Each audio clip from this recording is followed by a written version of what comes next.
ಬಂದಿರತಕ್ಕಂತ ವಿಷಯ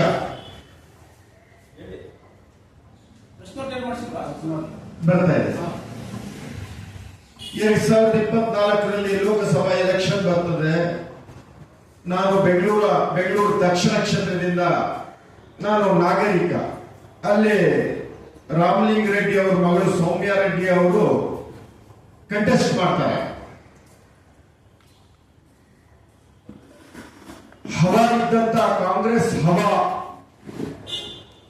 ಆಮೇಲೆ ಪ್ರತಿಷ್ಠಿತ ರಾಜಕಾರಣಿ ರಾಮಲಿಂಗ ರೆಡ್ಡಿ ಅವರ ಮಗಳು ಅಷ್ಟೇ ಹೆಸರುವಾಸಿ.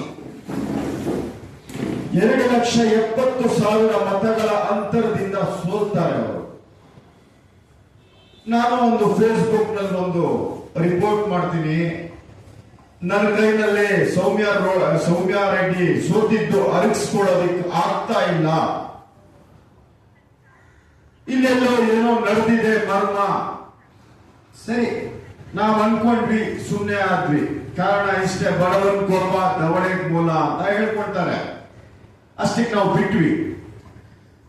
ಇತ್ತೀಚಿನ ದಿವಸಗಳಲ್ಲಿ ಅಲ್ಲಿ ನೋಡಿ, ಇನ್ನೊಂದು 2022ರಲ್ಲಿ ಬಿಜೆಪಿ ಪಕ್ಷದವರು ಒಬ್ಬ ರಾಹುಲ್ ಗಾಂಧಿ ನಾಯಕ, ಕಾಂಗ್ರೆಸ್ ನಾಯಕ, ವಿದ್ಯಾವಂತ, ಸಭ್ಯಸ್ಥ, ಒಂದು ಕೆಟ್ಟ ಪದ ಬಳಸೋದಕ್ಕೆ ಅವನ ಕೈನಲ್ಲಿ ಆಗೋದಿಲ್ಲ ಅಂತ ವ್ಯಕ್ತಿ ರಾಜಕೀಯಕ್ಕೆ ಬರ್ತಾನೆ.